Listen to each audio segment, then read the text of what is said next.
So here we go, the dreaded smoke test. And today has just gone from being really good to quite disastrous. And unfortunately, due to the adverse weather conditions, because then everything in here is dead. Am I going to have to watch out? That's all I can do really, isn't it? Hello and welcome back to another video. Today we're going to be taking Dragonfly for an MOT for the second time. Yeah, hopefully it passes this time because it was only minor. So last time we took the van for an MOT, it flew through the MOT, all but one back wheel not working. But as you saw in the last video, Rebecca and I finally sorted it out. Okay, let's find out if you did a good job or not. Yeah, so Mel's quickly gonna reverse back out. I'm gonna give him a bit of a wide berth and give him clearance so that he can get back off the drive. He has just fitted a reversing camera, so that's gonna be put to the test as well today. And then hopefully, fingers crossed, in an hour, we will have good news for you all. Let's get reversing. Let's hope it starts. Should be alright. So here's the last MOT. You can see it fouled. It says repair immediately, brake imbalance across the rear axle. Service brake has no record effort or whatever. It don't work basically. I'm going to take that with us. For some reason I'm really nervous. I've never been nervous when I took vehicles for an MOT. It's because you care a lot about this one. This is my reversing camera switch. Switch it on. Oh no, not turn it. Oh, we don't need that now. I thought I charged them up. Right. Yeah, you did. I did. Yeah. I must be really quick. And because last thing I want to do is be late. Bloody annoying. You shouldn't be. You've got plenty of time. So luckily I've got my auto wit jump starter, but this only does 12 volt batteries. As long as I only put it on one of the batteries, it should give us a bit of a boost. First we need to charge it. So, which is the positive? That's the positive on. One of my batteries is a bit dud, so I'm going to put this on one battery and it'll start charging this now. You can see the percentage on there. If I hold it right, you can see there it's charging 27%. Oh yeah. I've also got a booster connected up to that battery to try and give it some boost. This will take a couple of minutes to charge because what it does, it's got big capacitors in it and it's taking a little bit of a charge out of the battery, building it up, a bit like a dripping tap. And then once it's charged, it will boost all that extra juice back into the battery. Hopefully. We'll see. This did work on Jasper's van back at the barn, so hopefully it'll work for me. We shall see. Let's turn that off so we're not draining anything from the back. Come around here. So now what I need to do is initiate this, click that on, and it does a countdown, see? So it's now saying get ready for 3, 2, 1. Woohoo!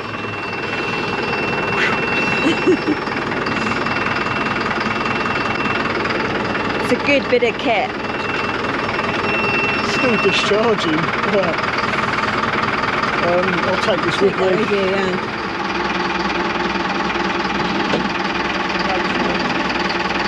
Because I can.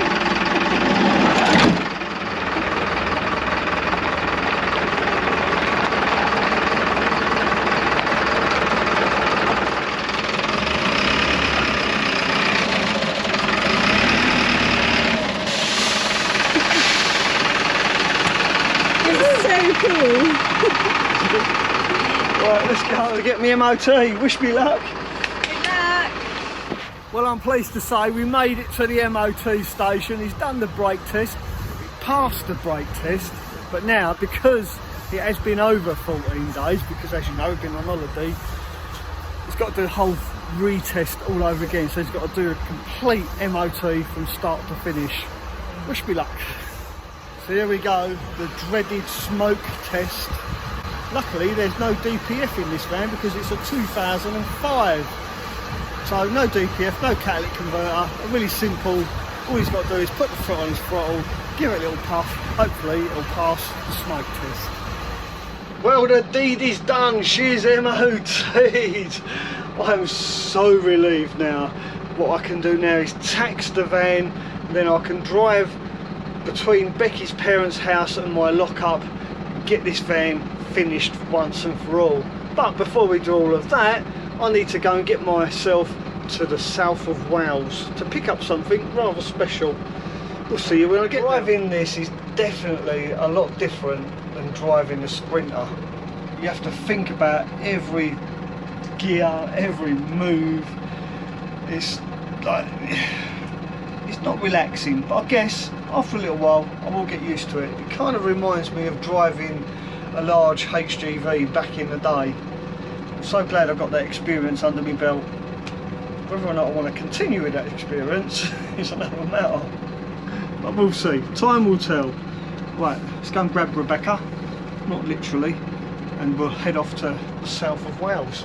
Well, no sooner have we transferred over to Mary, it's starting to rain. It is absolutely chucking it down. I've got to put Monty's bed back. Here we are, my dear. Thank you. Want to hold? I'll do it. You do that? I've got to get the seatbelt thingy there. So what we do, we thread the seatbelt through the handles of his carrier, like that, down to there. That's it, and we pull it tight. Just got to get it round there like that. That's it, and then it's got a leash on it that we put. Oh look, he jumps in. As always. He loves it, he can't get in quick enough. Then we harness him in. So, and then this one goes at the front to stop it falling back. Oh dear, he's peeing it down. All aboard. Right, he's looking at me like, what are you doing back there? Yeah, you should be driving. Yeah. Hopefully it's not going to be too wet to drive because we've got about an hour and a half drive now. Right, I still haven't told anyone why we're going to Wales yet. Should we wait till we get there? Or should we tell them now? Tell them when we get there. Yeah, we'll let you know why we're going to Wales. Better yet, leave a comment down below with the timestamp of the video and have a guess. We'd love to read your suggestions and your ideas. Why are we going all the way to Wales in the rain? Recording for a couple of hours. Yeah, we're only going there and back again. Pick up something. We're going to pick up something. Something for Rebecca. Yeah, so comments down below. Future adventures. Yeah. Because we've got some really good stuff coming up. I'm really excited. So yeah, right, there it is. For some reason my reversing camera's not working. I've got a feeling. Did you disconnect it? No, I turned the Bluetti off. Just go switch that back on. Okay. Oh look, Bob's getting an extension lead out. You're not going to put it on the back of the truck, are you, Bob? All right, now. I thought he was going to get an extension lead out of the garage, put it on the back of the truck, but no, he's going to put it in the cab. Monster, you ready for your adventure? Yeah. So, yeah, I turned the Bluetti off because we haven't been using the van. No. I thought I'd just switch it off, you know, because then everything in here is dead. And my reversing camera works off of the Bluetti. And also that, I don't know, that's not the same. This is your dash cam, but that was unplugged as well. So I've just pushed it back in again. Done that wrong, you got your footstep. She needs a good wash anyway, Mary, because we went out for the evening the other night, didn't we? Went to the circus. Yeah. And it was just a swamp of mud in this field. So Mary's looking a bit muddy, so hopefully now it's raining, we'll give Mary a bit of a wash. Yeah. A natural wash, saving water. That's Bob. Bye-bye, Bob. Bye, Bob. And if you want to watch Gifford Circus, because I have filmed the entire thing and it was hilarious because a lot of the acts got involved with me filming and it was fun, wasn't it? It was really funny, and yeah, I've got to say, I thought it was like just for kids and that, but it was very adult themed as well as, yeah, it was as well good. as for the kids as A well. lot of talent as well. So I'm going to be uploading that over on my channel. So you probably will see this video first, but keep posted and it will come very soon. But first of all, I've got all of the Cyprus to catch you up on. So I better get my seatbelt on. Safety first and all that. Let's go. See you in a bit. Nearly at Chepstow. Keep left at the form to continue on M48 junction 2. Very similar to the QE2 bridge in Kent. Joins Kent to Essex, yeah. But the only difference is you have to pay to go over that bloody bridge. This one's free. I don't get it. I guess that's the difference, isn't it, between Kent and Gloucestershire. Well, this one, You have to I don't pay to go know, over is this this bridge. the new one or the old one? I don't know, it's pretty old brand. I think that's the new one over there. Yeah, because this one's dying. I feel like I've been cheated now. After that one, yeah. Yeah.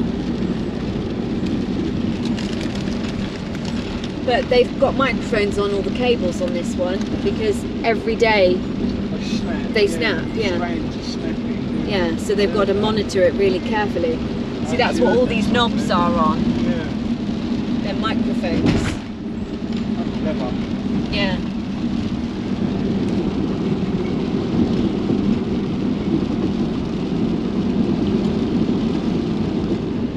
Now, regular viewers will know the last time we came to Wales was to look at the Vario, wasn't it? Yeah. Look at the yeah. yellow Vario at the auctions. Yeah. Don't worry, we're not going to go. We're not going there today, so don't worry. That's ticked off the list. So keep guessing, and you'll soon find out. Although what we are about to purchase is yellow and green. Yeah, that's true. So if that helps at all, keep guessing. We'll see you in a bit. Well, here we are at Extreme Rigging. We've come to pick up An amazing underwater metal detector. for Becky. Yes. So we've now got 2 Excaliburs. Yes, not one, but 2 Minelab Excalibur underwater metal detectors, because Becky has borrowed mine and now she wants one for herself. Yeah. So the plan is, from now on, you're going to see a lot of metal detecting under the water from him and a lot from me. We can have little competitions so you can find the most gold. Yeah. So we've just had the most lovely conversation with the guy selling it, who's from a company Extreme called Rigging? Extreme Rigging. So he does like concerts, films, like all the set production and like all the metal framework for stages. Incredible. And it was incredible. We weren't able to film it, but it was incredible. Yeah. So thank you to Rob. Yeah, cheers buddy, and good luck with your new metal detector. Yeah. So yeah, it really feels good to get that actually. He was a really lovely bloke. Oh, wasn't it? It was alright. Yeah, so I feel completely 100%, not even that I've paid for it, but Mel has, bless him. Feel 100% that we're not buying a dud, because it seems like he's looked after it. It's hardly been used. Better condition than mine. Is it? Well, mine's been used. Am I going to have to watch out? Is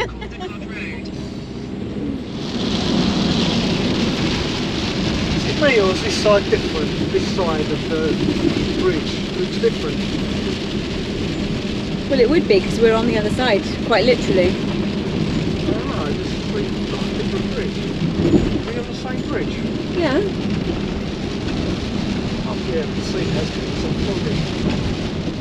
Well, we've made it back safe and sound. Unfortunately, due to the adverse weather conditions, I was actually late getting back, and Becky's had to rush off and get ready for work. But it was well worth the trip. I've just had another look at this metal detector. It is like brand new, considering I paid less than half price for this, and I've got a lot of accessories to go with it. I do believe I've got a right bargain here. So let me just quickly show you this. This is the Excalibur 2, and a question I quite often get asked on any of my metal detecting videos is, what detector would I recommend anyone? I can't recommend this detector enough. It is the best metal detector hands down, all round, because of the discrimination. Once you get used to using one of these, you will never dig a rusty nail or a horseshoe. You will only be digging non-ferrous targets like gold rings and gold coins. And if you can get hold of one second hand like I did, then all the better. But brand new, they're about 1,300 quid. But I'll tell you what, well worth it. Absolutely fantastic. And without getting too technical, the reason they're so good is because they are designed to be used in the water and on beaches. And as we all know, salt water has got a lot of minerals in it, and if ever you go on a beach and you see black sand, well, that black sand is basically iron. And these are designed not to be phased by all those minerals in the sand and in the ocean. Therefore, it would actually make them really good prospecting detectors, and I'm busting to take one of these out to the Australian goldfields just for shits and giggles to see if I can find gold nuggets with one of these. Imagine that, in the middle of the desert with an underwater metal detector finding gold nuggets. So if that's something you want to see me do, make sure you give this video a thumbs up, subscribe to my channel. You never know, one day we might end up in the Australian goldfields with an underwater metal detector finding nuggets. It's just a theory I've got. Yeah, I think these would be brilliant in the Australian goldfields. Right, with all that said and done, I've got to go and pick up some bits and pieces down at the lockup. I'll see you when I get there. Well, I've made it to the lockup, and today has just gone from being really good to quite disastrous. Well, I say disastrous loosely. I've got a little bit of an issue with my roof. Look at this. Now, when I first moved in here, I knew that I had a bit of a damp problem up here on the roof. You can see that nasty damp patch. And I kind of guessed that it was this little tiny hole in the, what's it called, the roofing felt, that was probably the cause of the problem. Maybe water running down here and causing this damp patch. But it turns out it's not just running down there and causing that damp patch, it's actually dripping everywhere. Look at the state of my fridge. Everything down here is absolutely soaked. Got a massive wet patch down there. All my boxes are soaking wet. You can see all the water down there. Yeah, that's not just a little leak, unfortunately. Turns out that hole up there is letting in more than just a drip. Bugger. I had no idea it was that bad. I mean, I always get a wet floor because there's a puddle outside the door, and I figured that because of this puddle gets quite high, water is running down here and causing this damp patch. But now that I've actually put a lot of stuff in here, it's not just the water running in through the door, as you can clearly see. It is quite bad. Yeah, there's even a bit of roofing felt there that's fallen off. We have had some torrential rain though. It has been quite spectacular, the amount of rain we've had. So now I need to try and figure out how the hell am I going to get up there to patch that hole up. Oh, what a ball ache.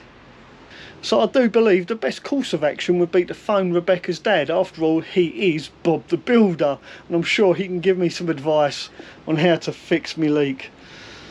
Oh, look at that, that looks really bad from that angle. Alright, let's hope Bob can come up with something. I'm sure he can.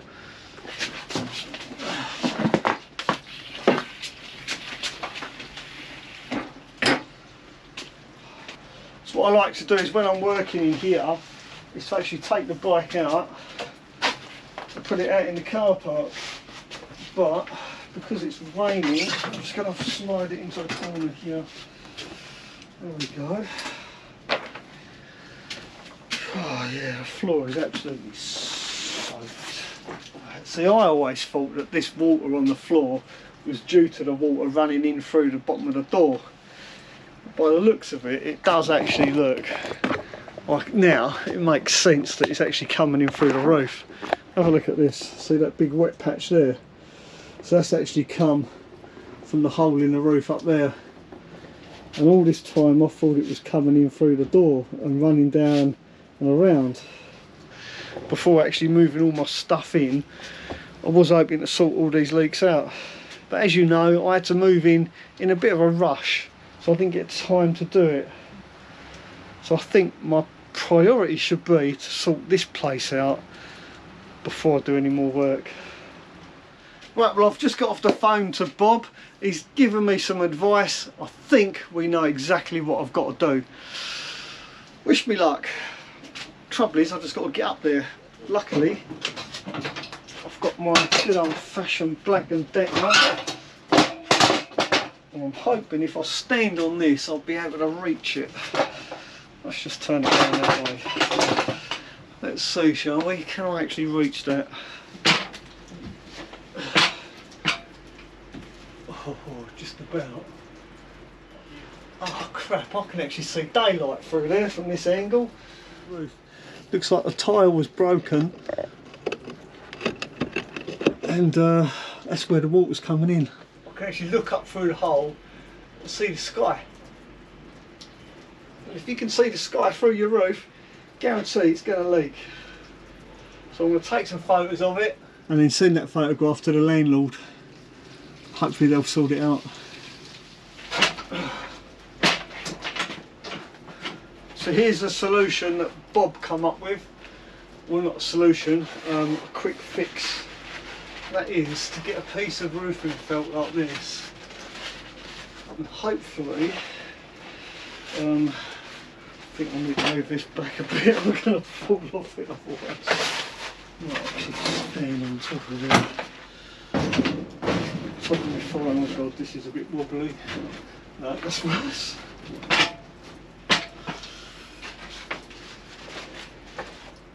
Oh, things I get myself involved with, honestly. Oh, careful now, don't lose the balance.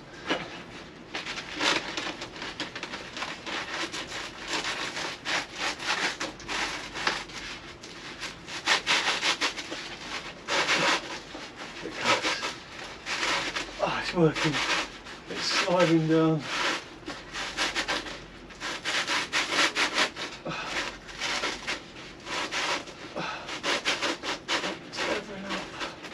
He said that would happen.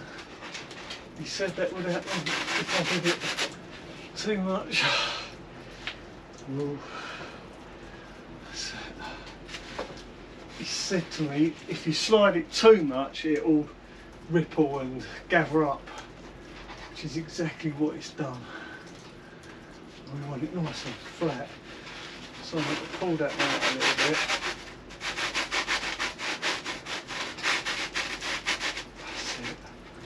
That is it. As far as it's going to go. Right. Scissors. Cut this off of there.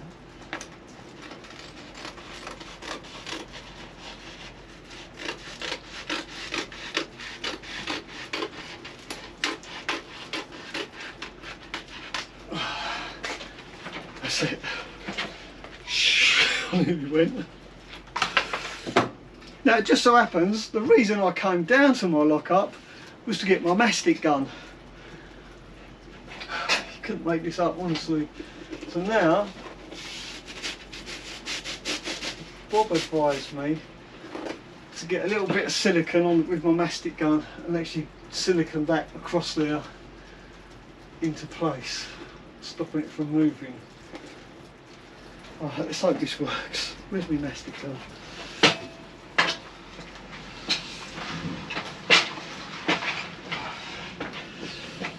Now I'm not going to put a lot of this on, just a little blob. My favourite CT1. Just a little blob in that corner there. Little blob in that corner there. Just a little bit in place. Everyone knows I'm a fan of CT1 since doing my shower, and that's the reason I came here, to get me mastic gun so I could get the CT1 to finish off building the shower in the Vario. It should run downhill. That's all I can do really, isn't it? Let's hope that works. I guess we'll find out after the next downpour, and then we'll know if it works or not. Right. Right, see what? I've patched it up. Hopefully that'll be a quick fix, temporary fix anyway, until the landlord can come and fix the actual broken tile. I'll quickly take a photo of that, actually show the landlord what I've done, just so they know. Now I was planning on asking the landlord if I could actually put a solar panel on the roof. I wonder if now would be a good time to ask him. Yeah. I think I'm going to make a phone call. Right, so I phoned the landlord. They've agreed to fix the roof, so that's pretty much all I can do. Now I need to go and get some CT1 so I can fix the shower door in the Mercedes Vario, but I'll save that for another video. Hopefully you found this video mildly entertaining, slightly informative. If you did, then don't forget to give it a thumbs up, and I'll see you when I fit the shower door in my Mercedes Vario. Thanks for watching. Ta-da for now. At least it stopped raining.